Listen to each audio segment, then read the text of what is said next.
I wound thee with my sword, and one thy love doing me injury. But I shall wed thee in another key, in pomp, in triumph, and with reveling. What is it? Come on.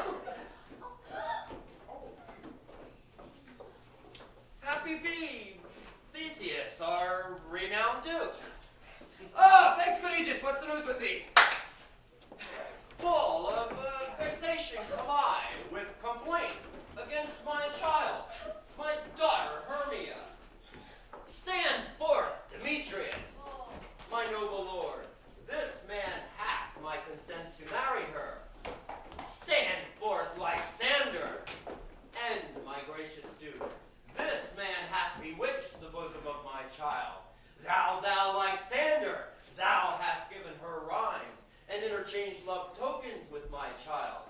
Thou hast by moonlight at her window sung with feigning voice verses of feigning love, and stolen the impression of her fantasy with bracelets of thy hair, rings, gauds, conceits, knacks, trifles, nosegays, sweetmeats, messengers of strong prevailment in unhardened youth.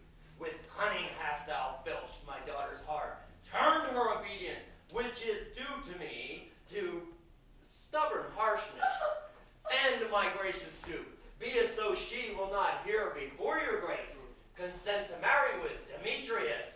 I beg the ancient privilege of Athens, as she is mine, so I may dispose of her, which shall be either to this gentleman or to her death, according to our law immediately provided in that case. What sayest thou, Hermia? And be advised from me. To you your father should be as a god, one who composed your beauties, yea, and one to whom you are but a form in wax, by him imprinted, and within his power to leave the figure or disfigure it. Demetrius is a worthy gentleman. So is Lysander. Stop. In him himself he is, but in this kind wanting your father's voice, the other must be held worthy. I would my father look, but with my eyes. Rather your eyes must with his judgment look. I do entreat your grace to pardon me.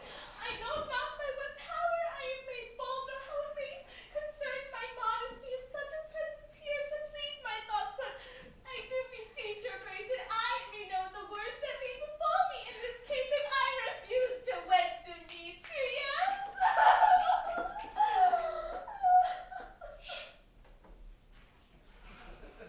Either to die the death or to observe forever the society of men.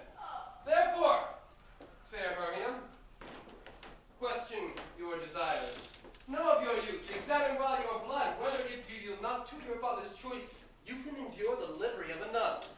For I to be in shady cloister mew, to live a barren sister all your life, chanting faint hymns to the cold and fruitless moon.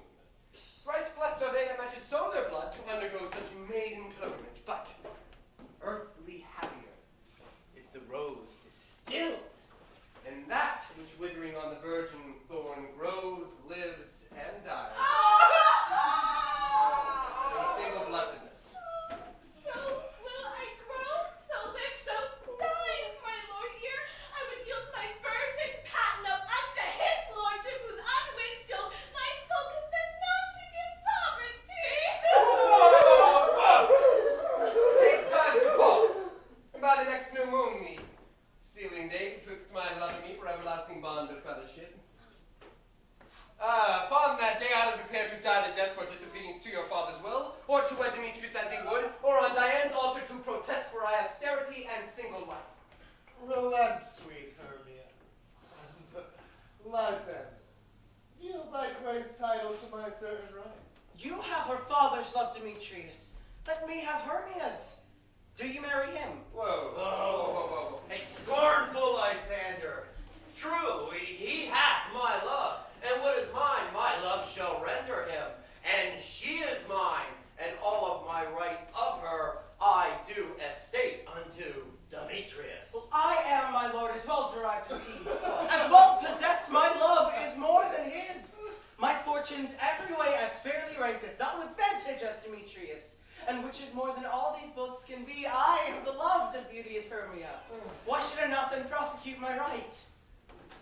Demetrius held much to his head, made love to Nita's daughter Helena, and won her soul. And she, sweet lady, dotes, devoutly dotes in idolatry upon this spotted and inconstant man. You know it's true.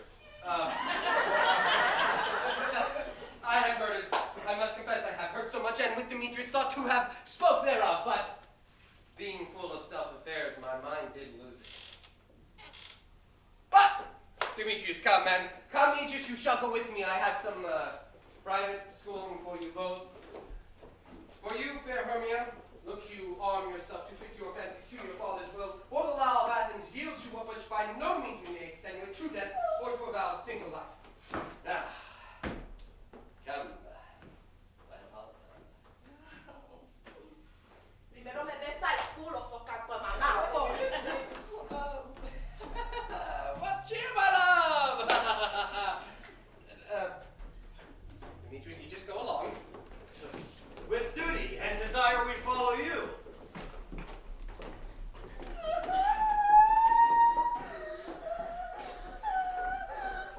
How now, my love? Why is your cheek so pale?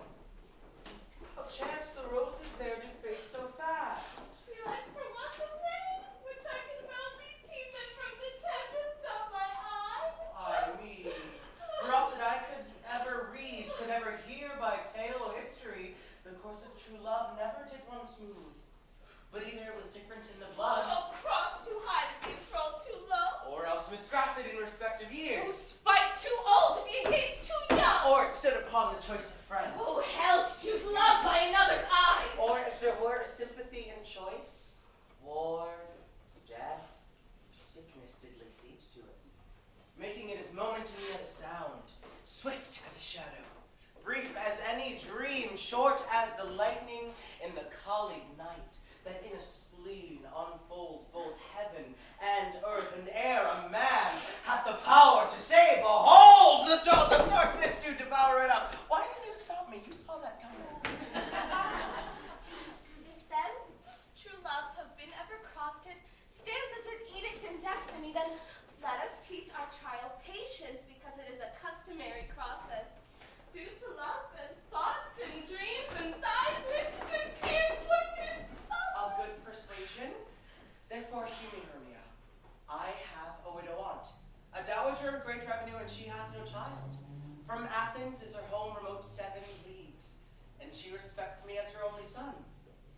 There will I marry thee, Hermia, and to that place the sharp Athenian law cannot pursue us. So if thou lovest me then, steal forth from thy father's house tomorrow night, and in the wood, a league without the town, where I did meet thee once with Helena, to do observance to a morn of May. There will I stay for thee. my good Lysander? I swear to thee by Cupid's strongest bow, by his best arrow with the golden head, by the simplicity of Venus's doves, by that which knitted souls and prosper loves, and by that fire which burned the Carthage queen, when I joined under sails was sea, by all the vows that ever men have broke, in a number more than ever I have spoke. That same place thou hast appointed me. Tomorrow truly will I meet thee. Keep promise, love. Hey. Oh! Look, here comes Helena. That's me for Helena. Oh, what? Whither away? Call you me fair? That Farragon unsay, Demetrius loves your fair. Oh, happy fair. Your eyes are lodestars, and your tongue's sweet air is more tonable than a lark to shepherd's ear. When the hawthorn buds appear, and the wheat is green. Oh, sickness is catching, and over-favored so, fair Hermia, that yours when I catch ere I go. That my tongue could catch your voice, and my eye your eye. My tongue could catch your tongue's sweet melody. Ah! And the world mine, Demetrius being baited, the rest I would give to be you translated.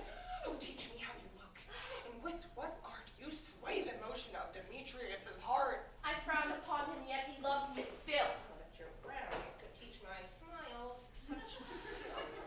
And if he curses, yet he gives me love. Oh, that my prayers could such affection move. The more I hate, the more he follows me. The more I love it, the more he hated me. His folly, Helena, is no fault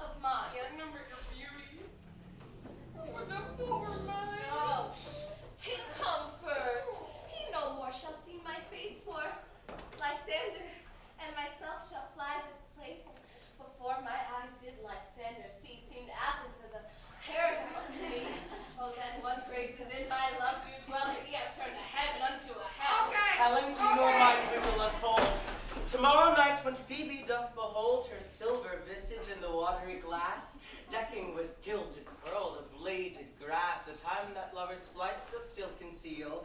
Through Athens' gates have we devised to steal. And into the woods were often you and I upon faint primrose beds were wont to lie, emptying our bosoms of thy counsel sweet there, Lysander and myself shall meet, and then from Athens turn away our eyes to seek new friends and stranger companies. Farewell, sweet playfellow, pray thou for us, and good luck grant thee with thy Demetrius. Keep word, Lysander. We must starve our sight from lovers' food till tomorrow be midnight. Okay, all right, yeah. I will, my Hermia. Helen! Adieu. As you on him, Demetrius, dote on you. Baby. Oh, how happy some Orla can be. You know, through Athens I am thought as fair as she. But what of that? Demetrius thinks not so. He will not know, but oh, what he will know. And as he errs, doting on Hermia's eye, so I admiring of his qualities. You know, things base and vile, holding no quantity, love transpose to form and dignity. Because love looks not with the eyes, but with the mind. And therefore is winged Cupid painted blind. Nor hath love's mind any judgment taste, so figure wings and no eyes. That's unheedy haste. For ere Demetrius looked on Hermia's eye, he hailed down oaths that he was only mine. And from this heat, some hail from Hermia felt, and so he dissolved, and those showers of oaths did melt. I will tell him, there Hermia's flight, and then will he to the wood tomorrow night pursue her. And for this intelligence, if I have thanks, it is a dear expense. But herein mean I to enrich my pain, to have his sight thither and back again.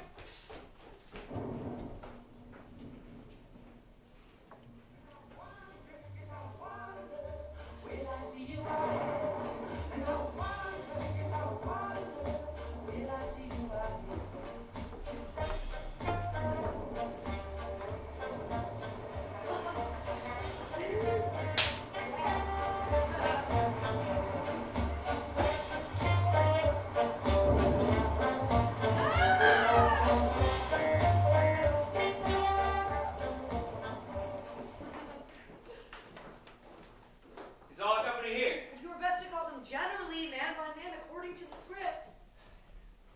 Here is the scroll of every man's name, which is thought fit through all Athens to play in our interlude before the Duke and the Duchess on his wedding day at night. First, good Peter Quinn, say what the play treats on, then read the names of the actors, and so grow to a point. Mary!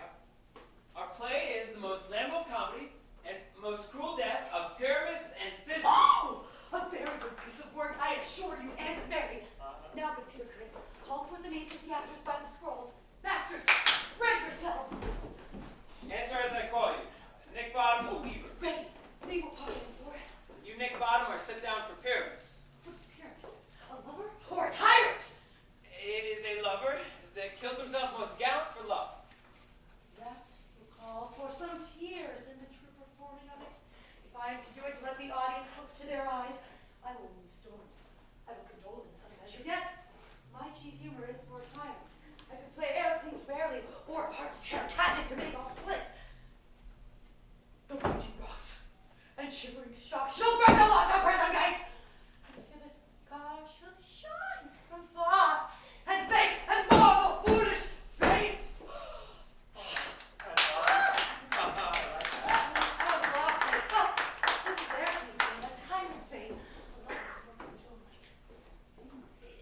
Francis Flute, the bellows mender. Oh, here, Peter Quinn. If you flute, I could take Thisbe on you. Oh, what is Thisbe? A wanderer, you night? It is the lady that Pyramus must love.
scratch it, but to hang us, but I will aggravate my voice so that I will roar you as gently as any sucking dove. I will roar you and twirl any nightingale.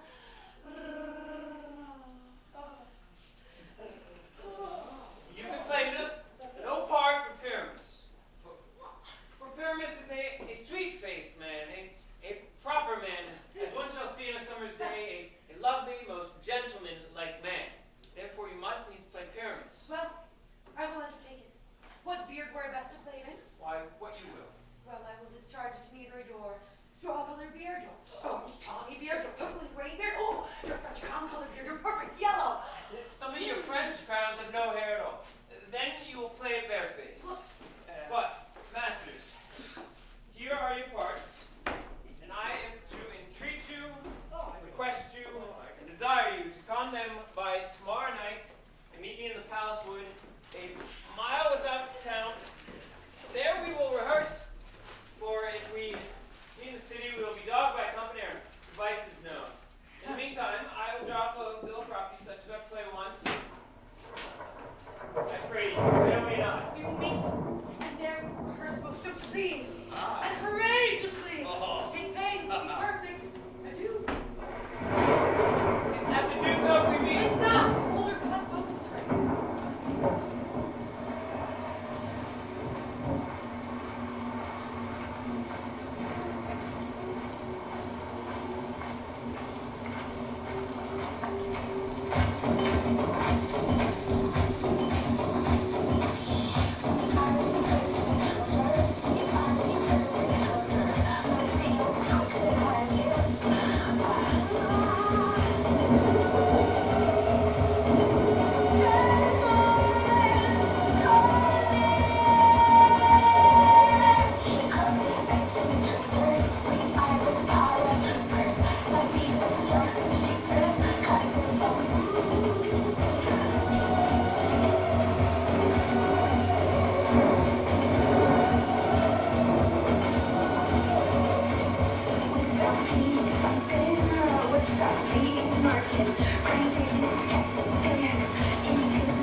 Proud Titania. What, jealous Oberon? Very skipent! I've forsworn his bed. Very rash wanton. Am not I thy lord? Then I must be thy lady. And know when thou hast stolen away from Fairyland, and in the shape of warring sat all day, playing on pipes of chord and versing love to amorous Phillida. Why art thou here? Come from the farthest steep of India, where that will see the mountain Allentown. Your Tuscan mistress and your warrior love to Theseus must be wedded, and you come to give their bed joy and prosperity. How canst thou thus for shame, Titania, glance at my credit with Hippolyta, knowing I know thy love to Theseus? Didst not thou meet the glimmering knight from Perigenia, whom he ravished, and make him with Pericles break his faith with Ariadne and Antiope? These are the forgeries of jealousy! And never, since the Midsummer spring, met we on hill, in dale, forest or mead, by pavement fountain or by rushy brook, or in the beaten margin of the sea, to dance our ringlets to the whistling wind, for with thy broth thou hast disturbed our spirits!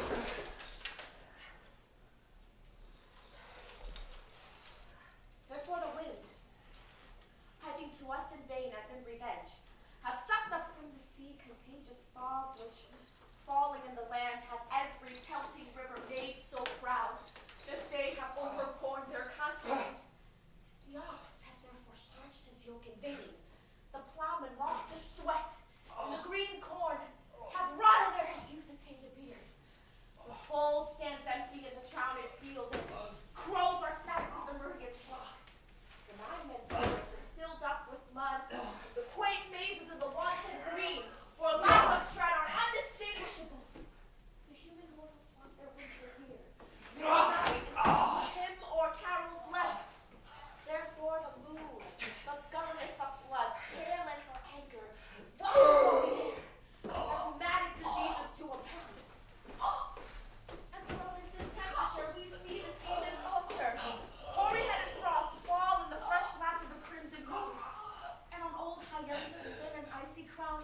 An orange chaplet of sweet summer buds is as in mockery set. The spring, the summer, the chilling autumn, angry winter change their vaunted liveries.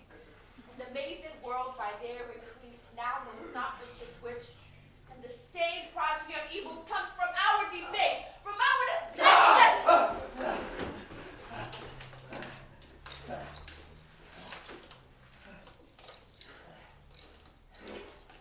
We are their parents in the original. Do you amend it then? It lies in you. Why? Should Titania cross her Oberon, I do but beg a little changeling boy to be my henchman. Set your heart at rest. The fairy land buys not the child of me. His mother was a votress of my order, and in the spicy Indian air by night, full often has she gossiped by my side, and sailed with me on Neptune's yellow sands, marking the embarked traders on the flood. And we have laughed to see the sails conceive, and grow big-bellied with the wanton wind, when she, with pretty and with swimming gait following, her wound enriched with my young squire, would imitate, sail upon the land to fetch me trifles, and return again, as from a voyage rich with merchandise. But she being mortal of that boy did die, and for her sake do I rear up her boy, and for her sake I will not part with her. How long within this wood intend you stay? Perchance so after Theseus' wedding day, if you will patiently dance in a round, and see our moonlight revels go with us. If not, shun me, and I will spare your haunts. Give me that boy, and I'll go with thee. Not for thy very kingdom! That is the way. You shall shine not ride by longer stay. I'll go my way! Yeah!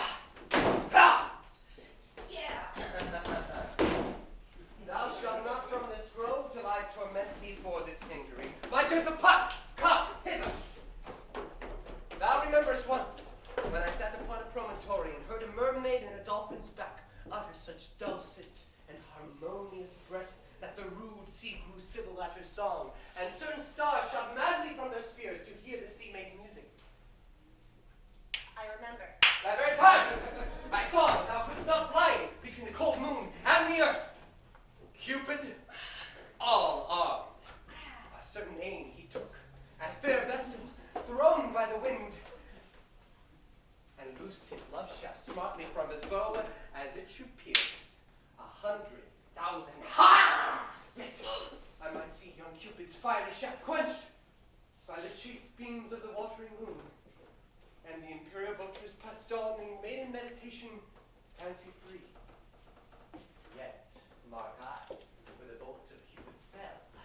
He fell for a little western flower, before milk white, now purple with love's womb. And maidens call it love in idleness. Find me that flower, the herb I showed thee once. The juice upon its sleeping eyelids laid will make a man or woman madly dote upon the next like creature that it sees. Fetch me this herb and meet me ere the Leviathan can swim a league. I'll put a girdle round about the earth in 40 minutes.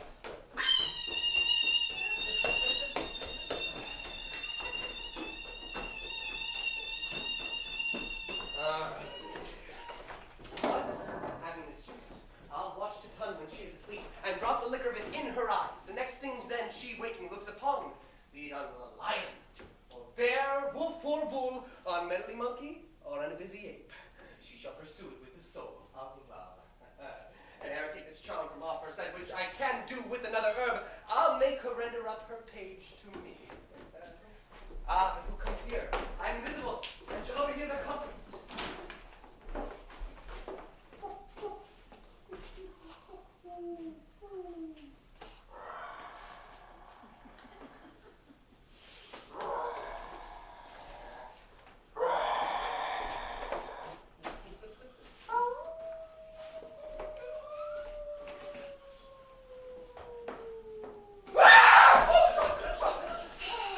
I love thee not, therefore pursue me not. Where is thy stand up, fair Hermia? The one house slave, and the other a slave for me. Oh! Look! Thou told me they were stolen unto this wood, and here I am, wood within this wood, because I cannot find my Hermia. Hence, get thee gone and follow me no more. Oh, but you draw me, you hard-hearted adamant. But you draw not iron, for my heart is true as steel. Give up your power to draw, and I will have to give up my power to follow you. Do I entice you? Yes. Do I think you fair? Or do I not, in plainest truth, tell you that I do not nor cannot love you? No, for that I do love you the more. I am your spaniel, Demetrius. And the more that you will beat me, the more I will follow you. Use me, but as your spaniel. Strike me, spur me, neglect me, lose me. Only give me leave, unworthy as I am, to follow you. What worse place can I beg of your love but in something in a high respect to me? You use as you use your dog.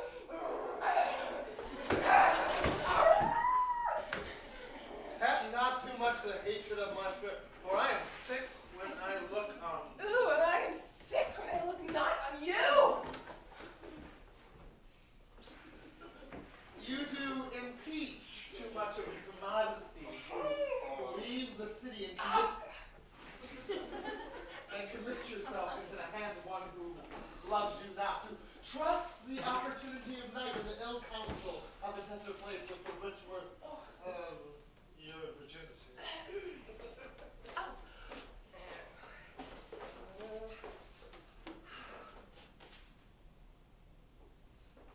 Your virtue is my privilege. For it is not night when I do see your face. So then how can it be said that I am in the night?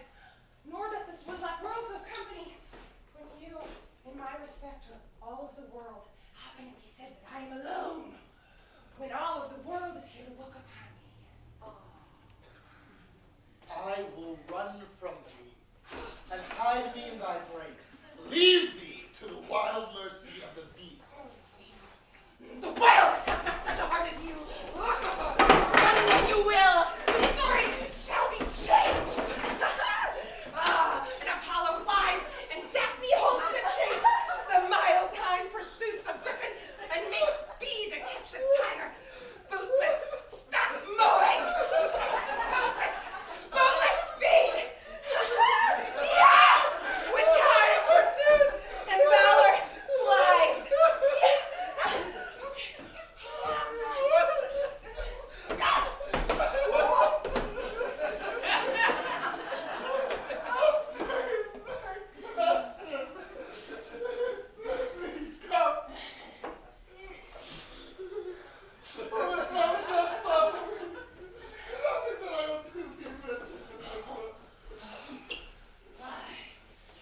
wine with sweet musk rose and with eglantine.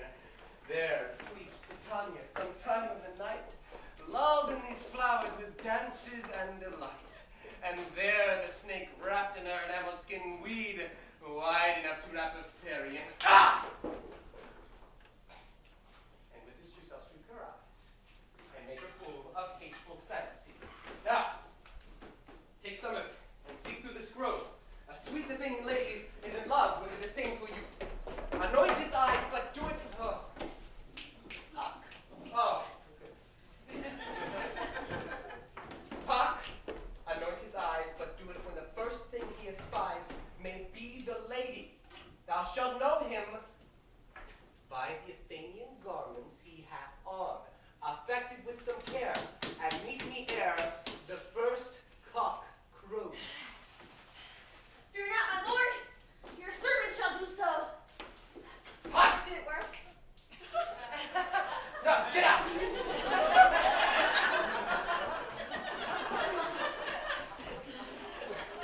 Fairies.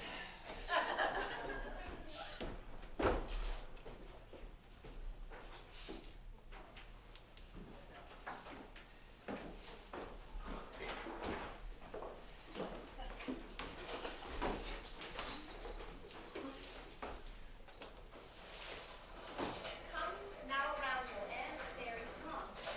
Then for the third part of a minute hence, some to locate the muscular's buzz.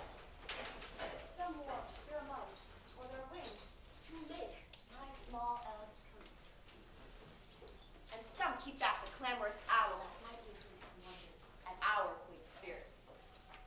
Sing me now and sleep, then to your offices and let me rest.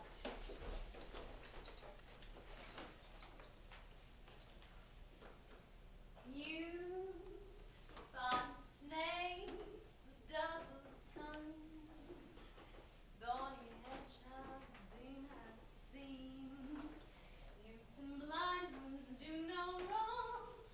Come not near our fairy queen. Fill melody,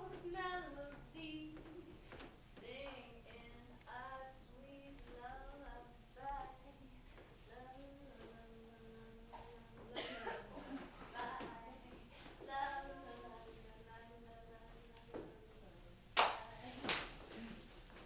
Weaving spiders come out here, and so you long legs spinners hands. Beetles black approach not here, worms no snares do no offense.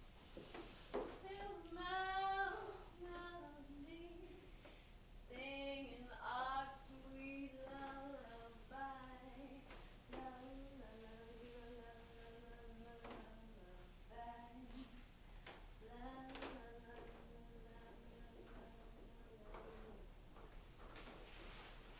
Bye. Hence away now all is well. One aloof, stared sentinel.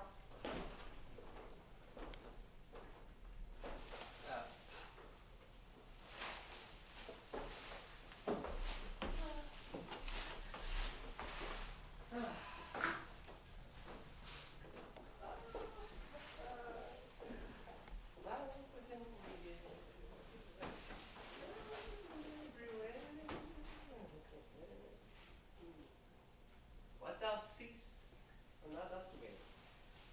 Do it for thy true love take. Love and languish for his sake. Be it ouse or cat or bear, pard or boar, with bristled hair. In thy eye it shall appear when thou wakes. It is thy here. Wake when some vile thing is near.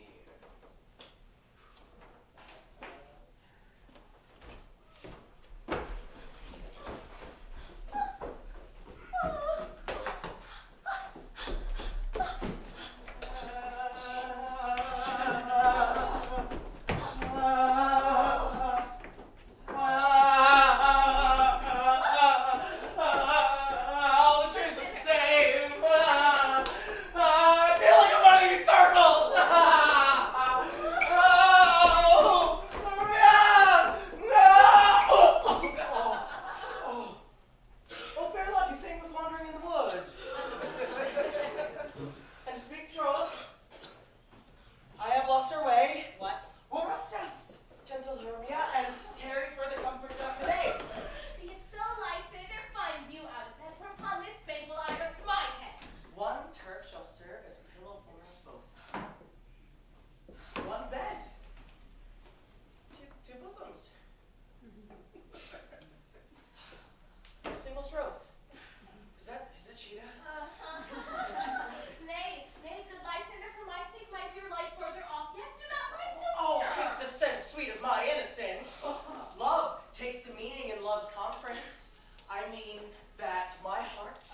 so that but one heart will love it.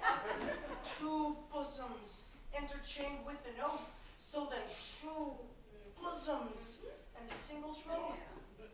Therefore no bedroom you need deny. For lying so, Hermia, I do not lie. Oh, it's a leopard bra! Lysander, riddles very prettily, not much be true. My manners and my pride is Hermia meant to say Lysander like. All right, yeah, we're really gonna do this. Okay. But, gentle friend, for love and courtesy, lie further off in human modesty. Yeah. Such separation may well be said becomes a virtuous bachelor and the maid. So far be distant. And good night, sweet friend. Thy love near altar till thy sweet life end. Amen! To that fair prayer say I. And life when I end loyalty.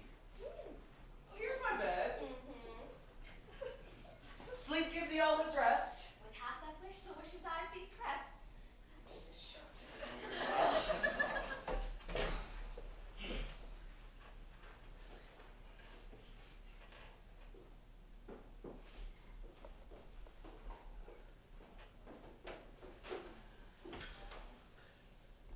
Through the forest I have gone, but Athenian found I none, in whose eyes I might approve this flower's first and stirring love.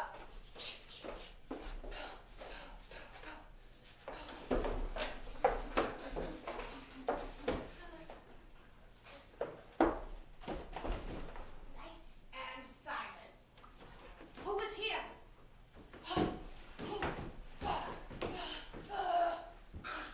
Weeds about this you don't wear. Oh, this is he! My master said despised the Athenian maiden here, the maiden sleeping sound on the dank and dirty ground. She durst not lie near this black love, this ill courtesy. Churl, upon thine eyes I throw, all the powerless charm doth know. Air strut.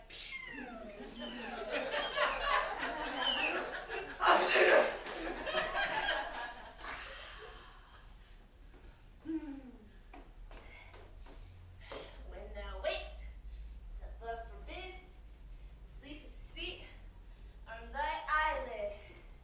So, awake when I am gone, for I must now to Oberon.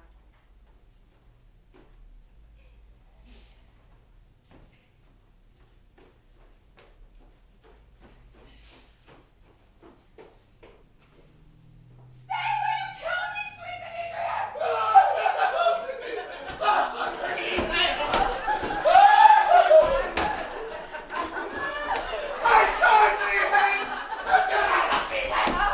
Oh, wilt thou darkly leave me? Not so. On thy belt!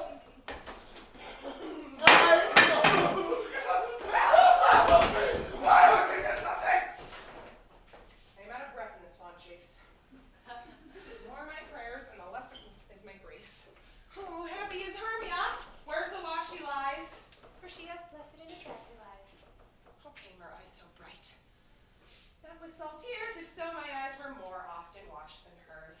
Oh, God. No, I am ugly as a bear. For beasts that meet me, they just run away in fear.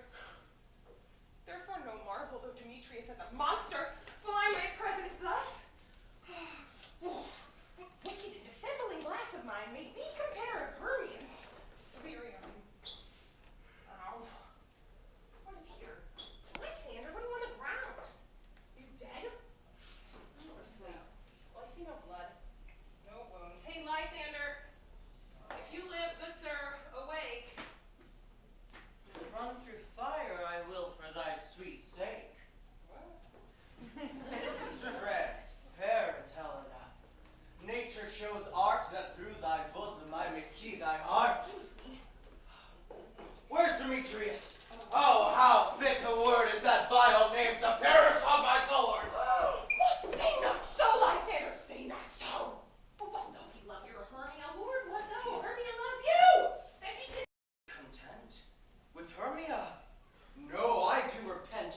tedious minutes I have with her spent, not Hermia, but Oh my God. Helen do I Whoa! love, who would not exchange a raven for a dove. Oh, the will of man is by reason swayed, and reason says that you, lucky lady, are the worthier maid.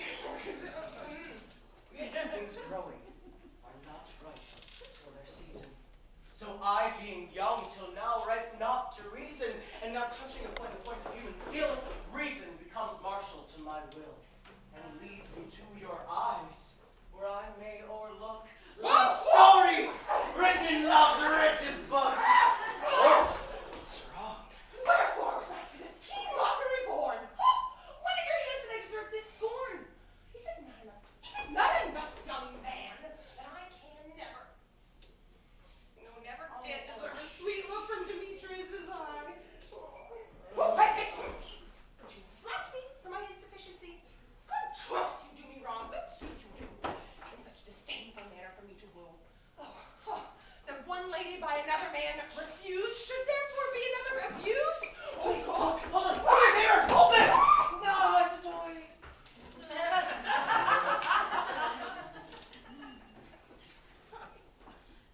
She sees not Hermia.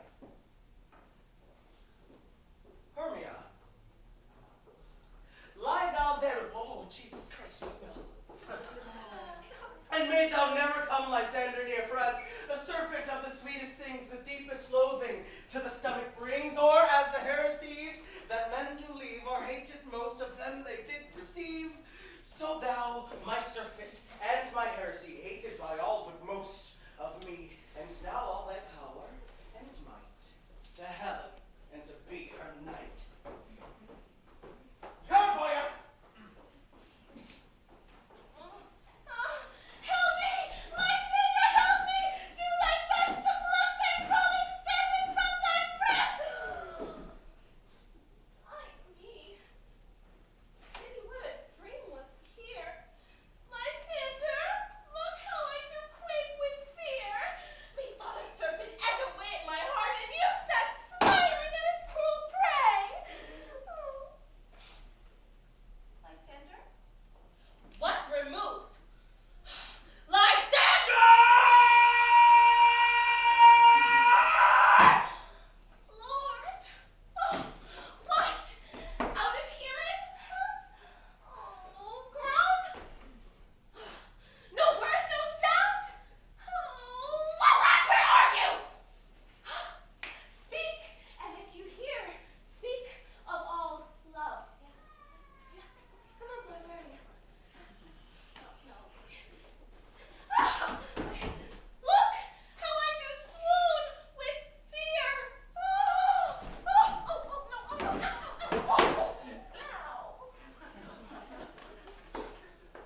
No. Then I will perceive that you are not they. Then either death or you I'll find immediately.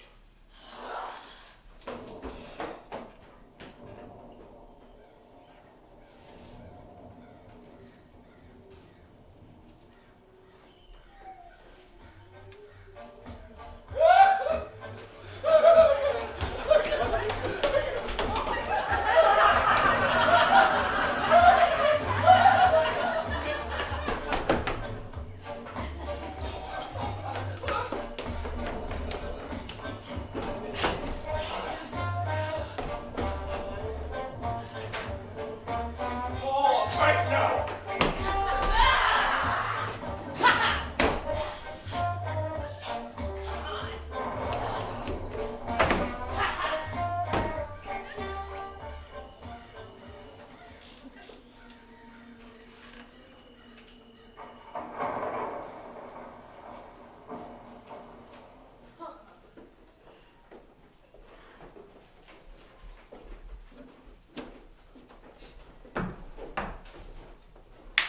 Are we all met?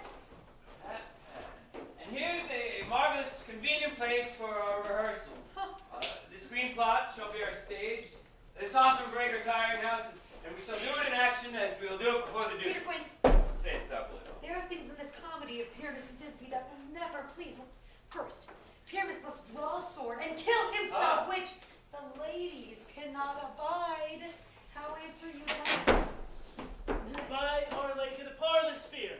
Oh, I believe we must leave the killing out when all is done so far. What? No. I have a device to make all well. Write in your prologue, and let the prologue seem to say, we will do no harm with our swords, and that Pyramus is not killed indeed. And for the more better assurance, tell them that I Pyramus am not Pyramus, but Bottom the Weaver. This will put them out of fear. We will have such a prologue, and it'll be written in 8 and 6. No! Make it 2 more. Let it be written in 8 and 8. Won't the ladies be afeard of the lion? No. I fear it. I promise. Oh, masters! You ought to consider with yourselves to bring in God's shield as a lion among ladies is the most dreadful thing. For there is no more fearful wildfowl than your lion living, and we ought to look to it. Then a prologue must tell that he is not a lion. Nay, let him name his name, and half his face will be seen through the lion's neck, and he will speak through himself, saying thus, ladies, or fair ladies, I would wish you, or I would request you, or I would entreat you not to fear, not to tremble my life for yours. If you think I come hither as a lion, no! It were pity on my life. I am no such thing. I am a man, as other men are. There, let him name his name and tell them plainly he is not the joiner. Well, it shall be so, but there is 2 hard things. That is to bring moonlight into a chamber, for, as you know, Pyramus and Thisbe did meet by moonlight.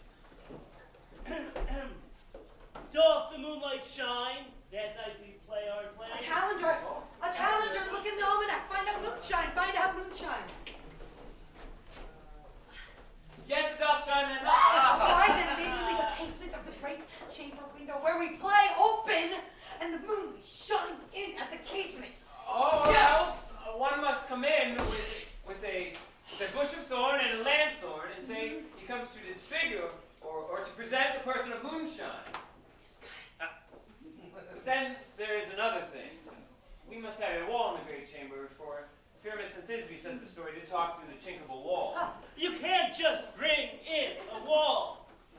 What say you, Bottom? Some man or other must present wall, and let him have some loam, or some rough cast, or some plaster about him, to signify wall, and let him hold his fingers thus, and through that cranny shall Pyramus and Thisbe whisper. If that may be, then all is well. Come sit down, every mother's son, and rehearse your parts. Pyramus, you begin. When you have spoken your speech, enter into that break, and slow everyone according to his cue. What husband homespuns have we swaggering here, so near the cradles of fairy queens?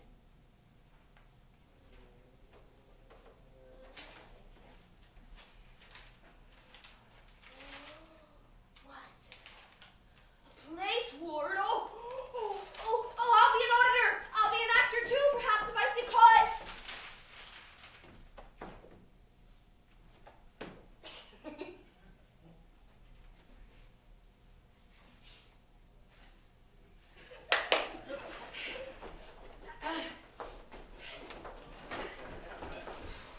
Speak, Pyramus.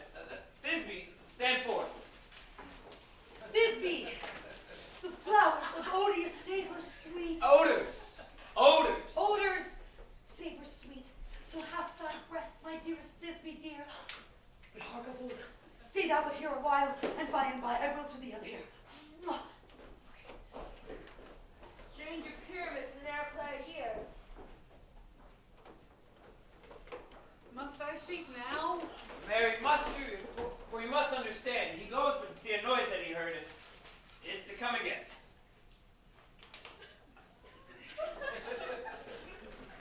Most radiant pyramid, most lily white of hue, of color like the red rose. Of color like the red rose, a triumphing briar, most bristly joker and deep, most lovely true. And true, all the never higher, how meet me, it made me minus 2, man. Why, you must not speak that. You answer to Pyramus. You speak all your part at once, cues and all. Pyramus, enter. Your cue is past. It is never tired.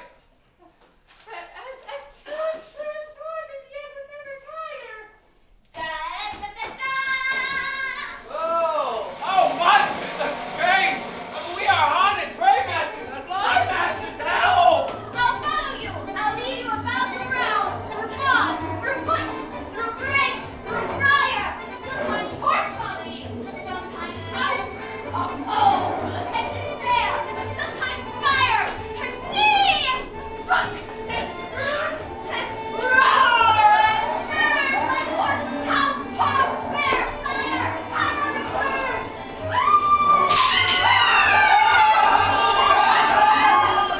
Oh, Mom! Thou art changed! What do I see on thee? Ah! What do you see? You see an ass head of your own, do you? Ah!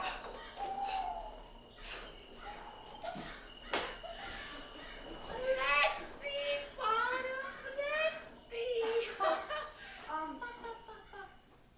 Thou art translated. Yeehaw, yeehaw.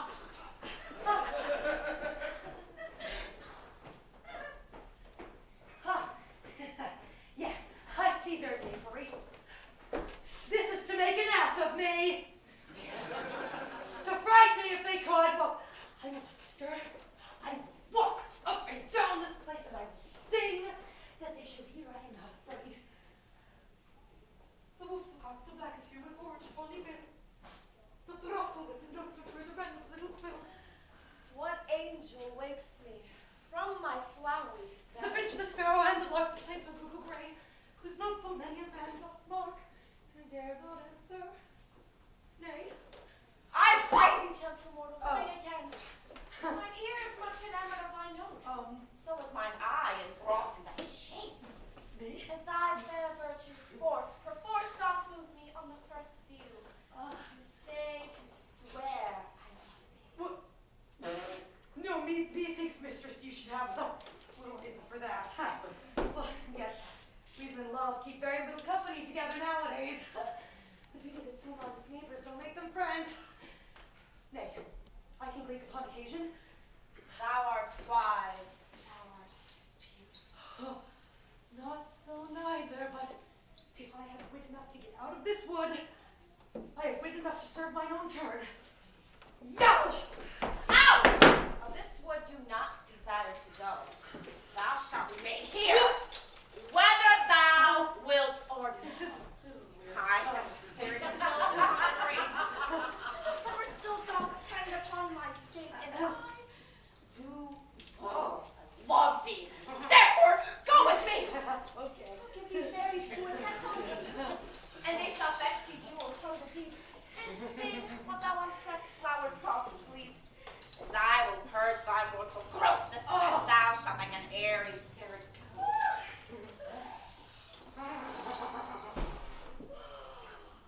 Oh, Peach blossom, cobweb, moth, and mustard seed. Ready! Ready? Where should he go? Be kind and courteous to this gentleman. Cap in his locks and gamble in his eyes. Feed him with apricots and dewberries, with purple grapes, green figs, and mulberries. Keep back steel for humble bees, and for night keepers crop their waxen knives, light them at the fiery glowworm's eyes. To have my love together to last. Pluck the wings from painted butterflies to fan the moonbeams on his sleeping hands. Not to a mouse, and do him courtesy. Hail mortal! Hail! Hail. I beseech your worship's mercy heartily. I beseech your worship. Yeah. Whoop! Yeah! I desire you more wings, good master cobweb. If I cut my finger, I shall make gold with you. Yeah. Your name, good mistress? Peace blossom. Well, commend me to your mother, Mistress Squash, and to your father, Master Peascod. I desire your more acquaintance, good